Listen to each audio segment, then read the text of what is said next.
Hello and welcome to NRL Tonight. I'm Gemma Barge. It's great to have your company this Thursday evening as the remainder of round one gets underway. Let's get into the headlines.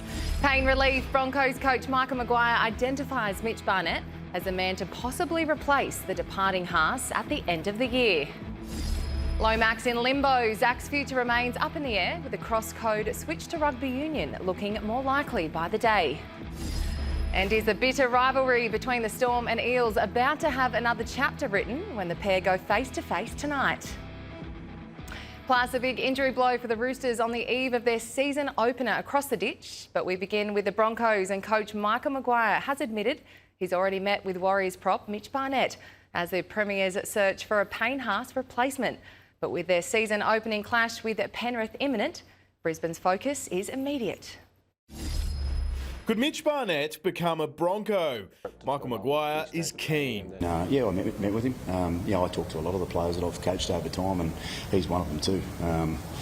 He's got great character and obviously my style of player. And Brisbane's boss has already met up with the want-away Warrior, but says no deal has been reached. The Broncos desperate to replace the outgoing Payne Haas.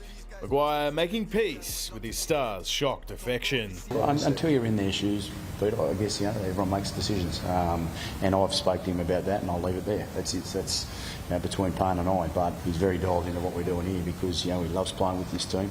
He does love the club. Sometimes change just happens in your life. Brisbane's premiership defence starts at home against Penrith.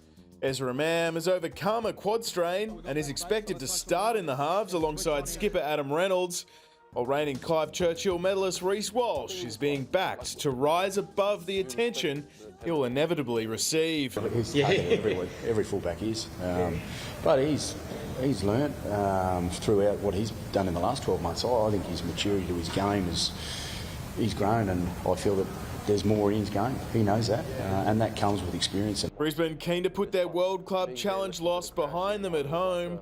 The comeback kings of 2025 failing to repeat the formula in their first attempt. We had a really good experience overseas. Took a fair bit away from that one, obviously. They've come back and they're trained well, so looking forward to jumping into a big game. The Broncos have won just 2 of their last 11 against the Panthers. Josh Bristow, Fox Sports News. Well, it seems that nothing is now off the table for Zac Lomax, including rugby and potentially heading overseas. Sitting with Fanatics TV, Lomax's manager Steve Gillis says they've been contacted clubs overseas and we could well see Lomax change codes as he is still unable to play in the NRL without the permission of the Parramatta Eels. It comes after he was spotted at Rugby Australia HQ on Wednesday. Is he a chance to play rugby? He's a chance to play rugby. Yeah. Everything's on the table at the moment for Zac, so he's going to explore all options. The money in Australian rugby wouldn't be what it is overseas. Oh, look, we've got to go through the process. So We've got to find out, how keen they are, what they can offer, look into the future, World Cup coming up and all those things. And there's overseas options in rugby. So there's France and Japan and that sort of thing. And there's an English Super League. And, of course, the door's still ajar here in the NRL. One person who knows all about switching codes is Waratahs and Wallabies player Joseph Suaalii. The former Rooster believes Lomax would be the perfect athlete for Union. Yeah, well, Zac has the aerial ability. He can kick a ball. He's strong. He's fast. He's a very good rugby league player, and I'm sure that if he wants to come across, he'd be a very good rugby player as well. Lomax's potential move to the Melbourne Storm was snuffed out after a legal hearing in the New South Wales Supreme Court earlier this week. Well, the Roosters have been dealt a huge blow on the eve of their season opener tomorrow night, with centre Robert Toya ruled out due to a foot injury. And while some may still be shocked to see Daly Cherry Evans run out in a Roosters jersey, his teammates and coach are excited to see his pre-season work put into action. The 37-year-old will partner Sam Walker in the halves, with Trent Robinson not putting any pressure on the new pairing in the opening rounds. Yeah, I think that's to be seen. I think we're really happy with the work that we've done in the pre-season with those guys, the combination they have. But it does start with a connection, an off-field connection, and I think they had a really good start pre-Christmas, about spending a fair bit of time together, getting to know each other, and then it was about training a little bit pre-Christmas, but mostly from January, February, and and I expect it to build week on week, and getting started tomorrow is the key for us. You need a lot of time sort of talking to each other and spending time with each other to have those conversations that you need to have. And so when they set that connection up, then that came quite quickly. They were able to adapt on the run in session. And as expected with any combination, you build a foundation and then you get lessons and build on top of that. And that's why tomorrow night's important for us. To add a guy like Daly Cherry Evans, is it a luxury for you, I guess, adding a player of his calibre and what he's done in the game? Yeah, I think he's here for a reason. It's pretty clear why he's here, and we've got some good players that are playing in that position.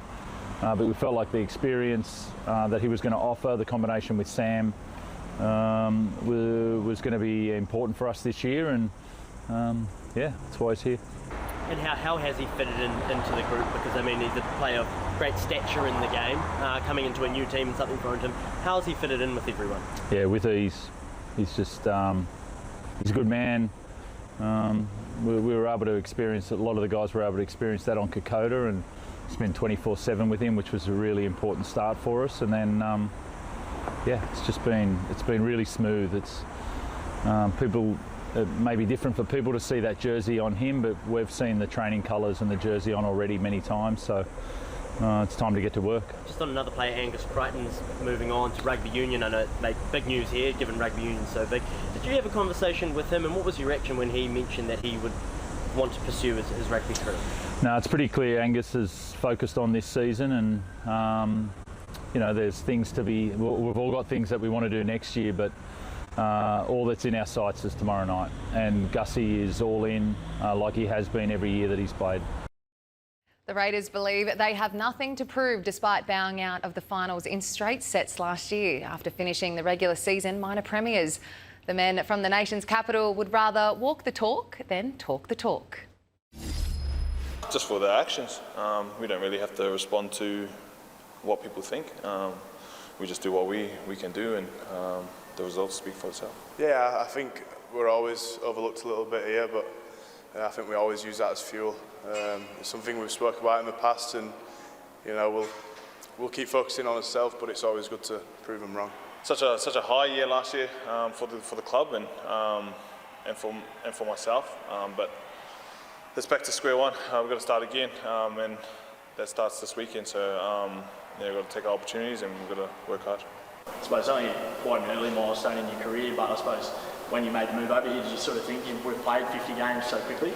Nah, I didn't, to be honest, and I didn't really know how it would go, but since day one at this club, it's such a special club to play at and to play with the lads, and like I said, such a great club. It means a lot to play 50 games, so it's something I'm not really taking lightly, and I'm very grateful for it. And obviously no DC as well, kind of in that side. Is that going to be weird, taking on a Manly without Daly Cherry Evans? Yeah, probably, because every time we verse him, he's there, but not too bad. We've got the old mate Jumma over there. Good mates, but during the game, there might be a bit of contact in there.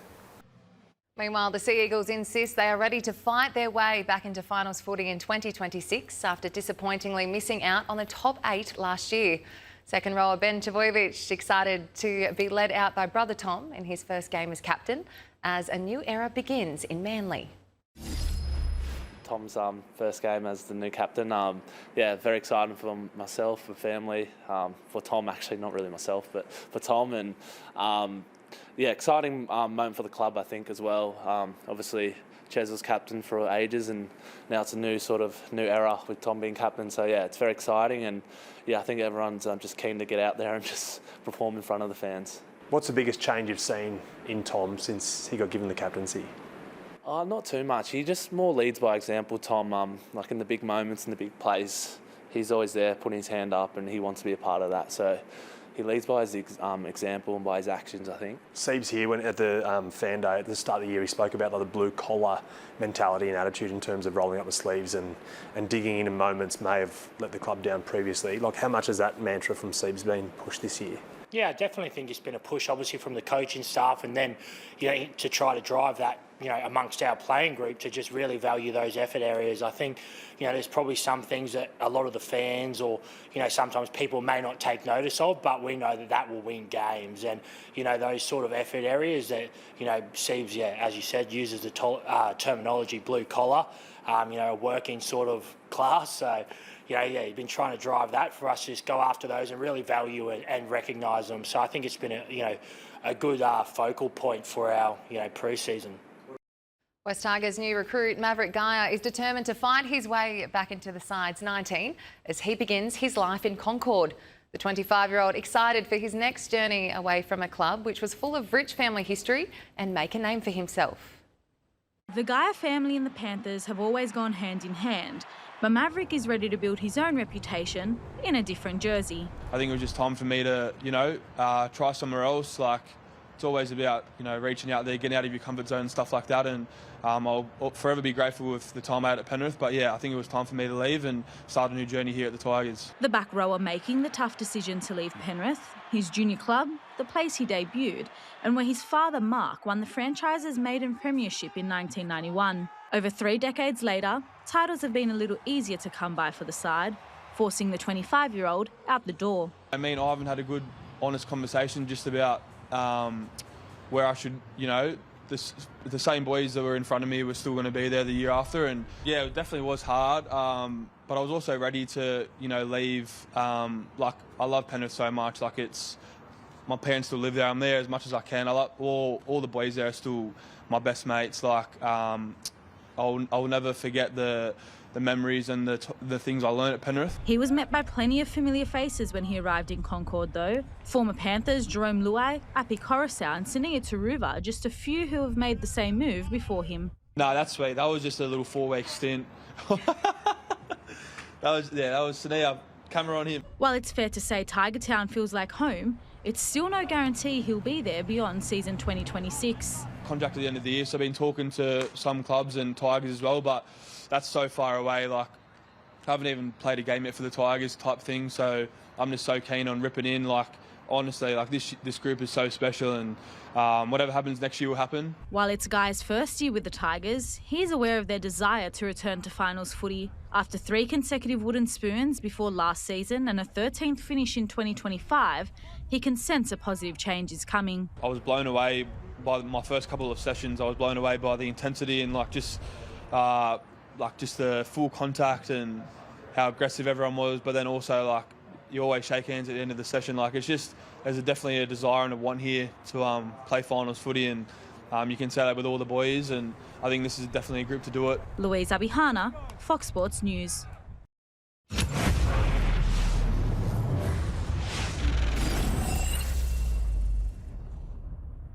Welcome back to NRL Tonight. I'm Gemma Barge. We're recapping our top story now, and Michael Maguire says he has no concerns about Payne Haas's commitment to the Broncos, despite the prop heading to South Sydney next season.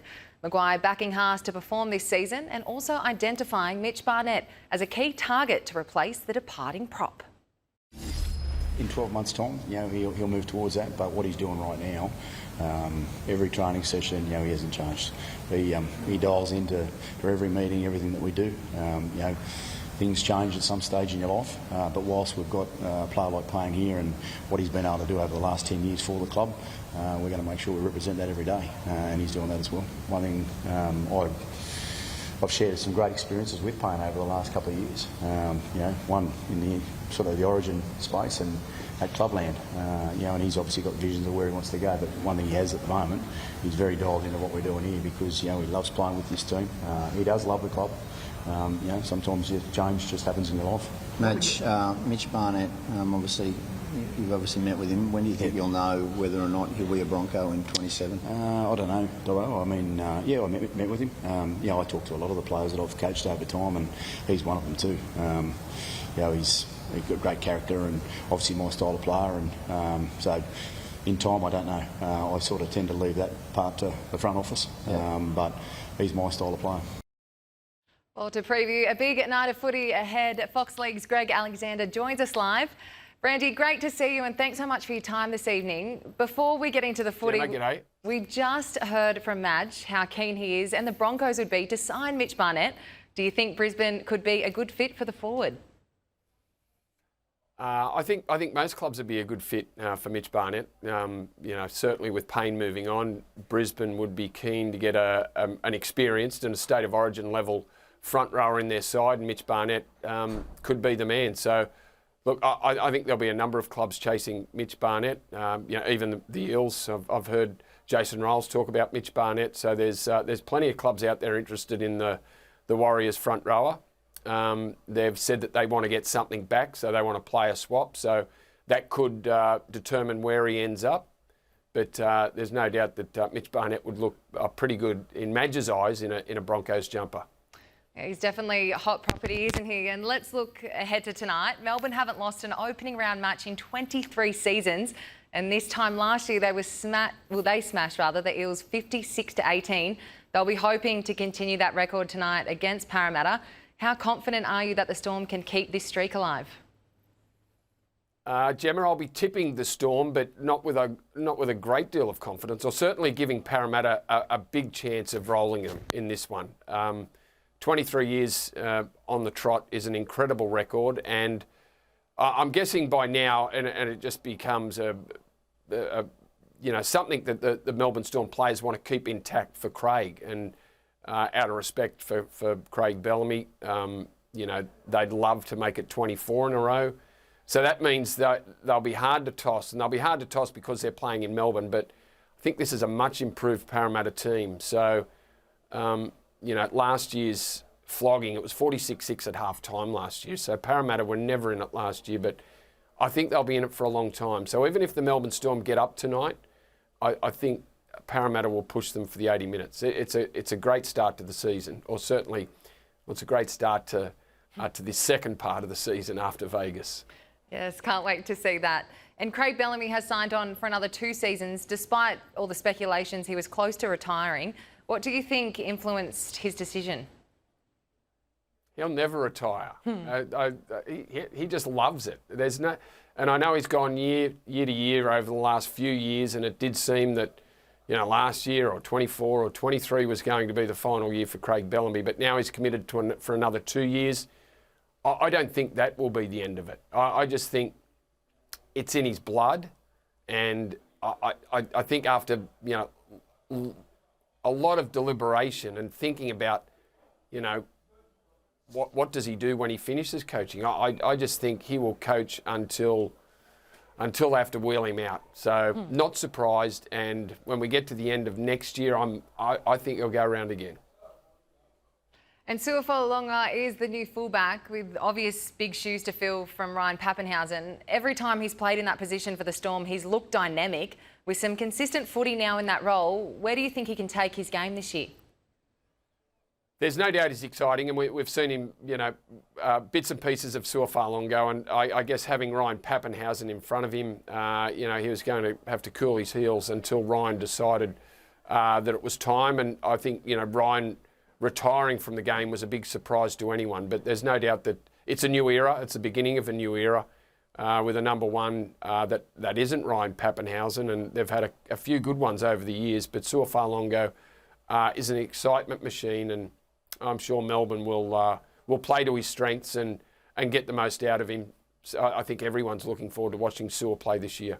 Definitely. And speaking of a younger player, 19-year-old Cooper Clark will be making his debut tonight. How significant is that opportunity from Coach Craig Bellamy? Yeah, it is. It is for a 19-year-old front rower to be making his debut in round one. We've seen a little bit of Cooper Clark. We know he's a big boy. He's mobile. Played in the under-19s New South Wales side last year. Was Melbourne's SG Ball Player of the Year. Then graduated to the Jersey Flegg side last year, and the Melbourne Storm won the Jersey Flegg. So there's a number of talented youngsters, not just Cooper Clark, coming up through the grades in the Melbourne Storm's pathways. And I'm excited. I'm looking forward to seeing Cooper run out there tonight. I'm sure he'll get a taste of it. And a 19-year-old front rower is certainly something to watch. It'll be something to watch tonight. Definitely. And let's talk about their opponents, the Eels. They've got high expectations after finishing 11th last season. What do you think they need to do to cement their spot in the top 8 this year, even possibly the top 4? And do you think they can get there? I think they can play finals footy. I definitely think there's a number of sides that didn't make the 8 last year that I think will really push hard, and Parramatta are one of those teams. Top 4 might be a little bit of a stretch, but definitely I think they can figure in the bottom half of the top 8. It's a very good side. I think Jason Ryles, just listening to Jason, watching him get that side from they were flogged last year in round 1. They won 5 of their last 7 games. Mitch Moses missed a lot of footy last year, only played 13 games, so half a season for Mitch last year. Naturally, they'd like to keep all their stars on the field, and if they do, I'm pretty bullish about their chances to play finals footy. I like their pack. Junior Paulo had his best year last season. I'm sure he'll play well again. Jermaine Hopgood, Jack de Bellin's a good signing. I think that stiffens up the middle. If they can get their dummy halves working right, and Riley Smith and Talon De Silva to complement what Mitch Moses, one of the best players in the game, along with Jonah Pezzett, young, but certainly full of confidence, and then Isaiah Iongi at the back. They've got some good outside backs, good centres. Brian Kelly comes to the club. I like what they did in the trials. You don't take a whole lot of notice of trial form, but I think they're in for a good season.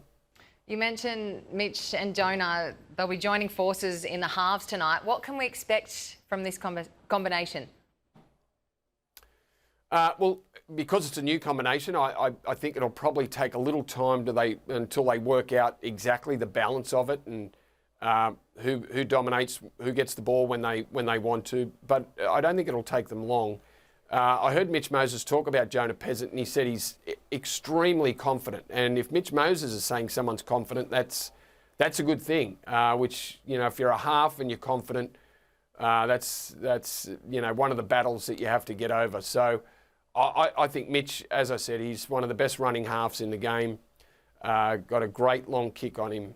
I think Mitch is in for a big year, and Jonah Pezzett's shown that he can handle the big time with the 20-odd so games that he's played in first grade. So I think they'll be a great combination, albeit just for 12 months with Jonah before he moves on to the Broncos. They'll get the best out of him, though. I'm sure Jason Ryles will, who was keen to sign him, and those two will be the pivotal part of this Parramatta team going through this season. Oh, thanks so much, Greg Alexander, for joining us, and we're looking forward to tonight's game. Thanks, Gemma. That's all we have time for on NRL Tonight this evening. Fox Sports News has all your headlines all night long on Channel 500. And for viewers on Fox League, the Storm and Eels is up next. Enjoy your footy. We'll see you tomorrow.